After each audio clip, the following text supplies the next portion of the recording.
नमस्कार साथियों, स्वागत आप सबों का। 7वें चरण की बहाली होने वाली है, बीपीएससी के माध्यम से होने वाली है। शिक्षकों को राज्यकर्मी का दर्जा मिलने वाला है, आकर्षक सैलरी भी मिलने वाली है।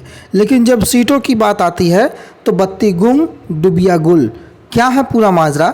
आज सुबह जब अखबारों ने प्रकाशित किया तो 6 से 8 में सीटें मात्र 1700 के समथिंग दिखाई गई। अभ्यर्थी परेशान हैं कि भाई सीटें कहाँ गई। अब सरकार ने यह नया शगुफा छोड़ा है कि प्रमोशन से बहाली कर रहे हैं। सारी सीटें प्रमोशन से होंगी बहाल 6 से 8 में, इसलिए सीटें जो है वो नहीं आ रही हैं सामने। तो क्या ये सही है?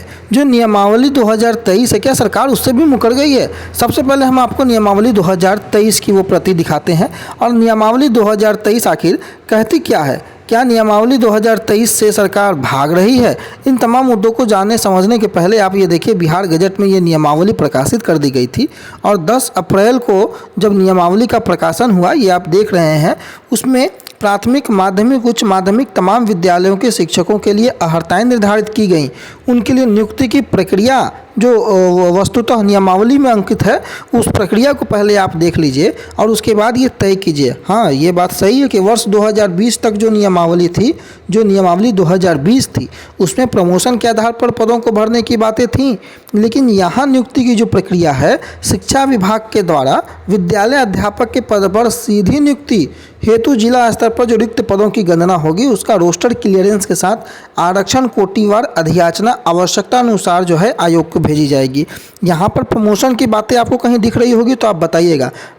आप अपनी प्रतिक्रिया जरूर दीजिएगा इस पर। 1745 पूरे बिहार से सीटें आनी चाहिए। माध्यमिक की अलग 33,000 सीटें हैं, प्राइमरी की जो है वो 88,000 की समथिंग सीटें दिखाई जाए। तो ये सीटों में अभ्यर्थी उलझ के रह गए, पढ़ाई लिखाई सारा डिस्टर्ब है। इसलिए इस वीडियो को मैं बना रहा हूँ कि दूसरा पॉइंट देखिए कि सीधी भर्ती हेतु प्राप्त अधियाचना के आलोक में आयोग रिक्तियों की संख्या विज्ञापित करेगा। और जो रिक्तियों की संख्या विज्ञापित करने के लिए जो अधियाचना प्राप्त होने वाली है, वो 1745 सीटों की 6 से 8 में।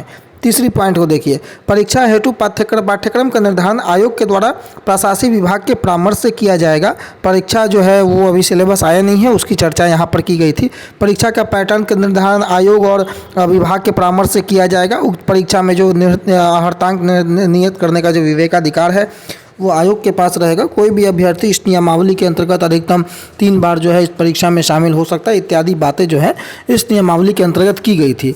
लेकिन इस नियमावली की जो 4-5 पेज की नियमावली है, इसमें कहीं भी प्रमोशन की बातें मुझे नहीं दिखी। अगर आपको दिखी है तो आप ज़रूर मुझे बताइएगा। लेकिन मैंने जहाँ तक इस नियमावली के 3-4 पन्नों को पढ़ने का प्रयास किया, मुझे कहीं पर भी प्रमोशन की बातें नहीं दिखाई दी। हाँ, उम्र सीमा में छूट की बातें ज़रूर दिखाई दी। लेकिन अब यहाँ पर इस अखबार की कटिंग को आप देखिए और उसके बाद समझिए कि यहाँ पर क्या बताया जा रहा है। अब यहाँ पर देखिए, ये आज का ही अखबार है। मध्य विद्यालयों में सबसे कम 1745 सीटों की जो बातें सामने आई हैं, आप ये देख रहे हैं। कक्षा 1 से 5 में 87,222 और 6 से 8 में 1745, 9-10 में 33,000। यहीं से जो है पूरा माजरा शुरू होता है। और मध्य विद्यालय में जो सबसे कम 1745 सीट है, उसमें कारण क्या दिया जाता है कि शिक्षा विभाग को जिलेवार जो मिले आंकड़े हैं, सबसे हैरत में डालने वाली रिक्तियां मध्य स्कूलों की हैं। केवल 1745 पद पर ही रिक्तियां मिली हैं, जबकि यहाँ रिक्तियां इससे कई गुनी ज़्यादा बताई जा रही है। सूत्र बताते हैं कि 6 से 8 वाली स्कूलों में अधिकतर पद प्रमोशन से भरे जाने हैं, इसलिए शिक्षा विभाग ने पदों को सुरक्षित रखा है, उसे सीधी भर्ती की रिक्तियों में शामिल नहीं किया है। तो सवाल यह उठता है कि प्रमोशन से क्यों भरे जाने हैं? जब बीपीएससी के माध्यम से परीक्षा लेनी है, आपको सीधी नियुक्ति करनी है, फिर आपने आधे से अधिक पदों को प्रमोशन के लिए क्यों रोक रखा है? इसका जवाब देना चाहिए। दरअसल प्राइमरी शिक्षकों को नियमानुसार प्रमोशन देना है, हालांकि इस पर अभी रोक लगी है। फिलहाल प्रमोशन के लिए पद सुरक्षित रखे हैं। तो इसका जवाब शिक्षा विभाग को सामने आकर देना पड़ेगा। अभ्यर्थियों के मन में काफ़ी कन्फ्यूजन है, इसका क्लैरिफिकेशन माननीय एसीएस महोदय दीपक कुमार सिंह को करना चाहिए कि भाई इन पदों को आप क्यों प्रमोशन के नाम पर रखे हुए हैं। क्या ऐसी कोई नियम है तो उस नियम को सामने लाने चाहिए। अभ्यर्थियों के मन में जो उहापोह की स्थिति है उसे दूर होनी चाहिए। अब देखिए, दरभंगा जैसा जिला जो है, बड़ा जिला जिसको कहा जाता है, लगातार यहाँ पर बहालियाँ जारी होती हैं। वहाँ पर पहली से लेकर के 12वीं तक शिक्षकों में लगभग 9,000 के पदों पर नियुक्ति हो रही है। अब 1 से 5 में सामान्य विषय में देखिए 4363 है। वहीं 6 से 8 में अगर आप सामाजिक विज्ञान जैसे विषय में देखिएगा तो 109 सीटें। गणित विज्ञान में 378 सीटें। 394 जो है वो आपको संस्कृत में है, अंग्रेजी में 468 है, 529 हिंदी में है, उर्दू में 228। 9-10 की आप चर्चाएं कर ले तो आप देखिए सामाजिक विज्ञान में 115, गणित में 195, विज्ञान में 184।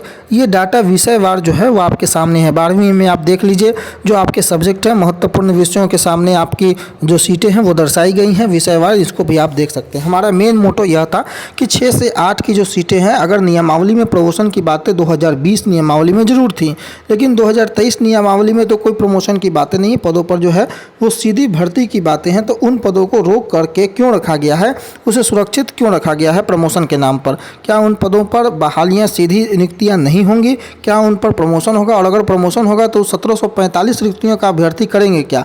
इन रिक्तियों को भी प्रमोशन से भर दिया जाए, रिक्तियों के नाम पर 0 दिया जाए। जहां लाखों लाख की संख्या में अभ्यर्थी हैं वहां पर आप 1745 रिक्तियां दे करके कक्षा 6 से 8 के अभ्यर्थियों के साथ कहीं ना कहीं छलावा नहीं हो रहा है? यह सबसे बड़ा प्रश्न है। अब इस प्रश्न को आप लोग अपने स्तर से आगे बढ़ाइए, पूछिए कि भाई बाकी रिक्तियों को जो आपने प्रमोशन के लिए दाब के रखा है, क्या उस पर बीपीएससी के माध्यम से परीक्षा के जरिए बहाली नहीं होगी, सीधी नियुक्ति नहीं होगी? और अगर नहीं होगी तो कहीं ना कहीं ये छल अभ्यर्थियों के साथ नहीं है? ये सवाल बनता है और इस सवाल को लेकर के हमें एकजुटता के साथ जो है इस सवाल को आगे विभाग के पास रखना चाहिए। हमसे जो भी बन पाएगा हम अपने स्तर से विभागीय जो सूत्र हैं, हमारे जो जानकार हैं, हम उनसे पूछने का, पता करने का जरूर प्रयास करेंगे कि क्या वाकई में 6 से 8 में केवल 1745 सीटें होंगी। और अगर 1745 सीटें होंगी तो यह कहीं ना कहीं अभ्यर्थियों के साथ, उनके मनोदशा के साथ, उनकी स्थितियों के साथ एक प्रकार का छलावा होगा। धन्यवाद।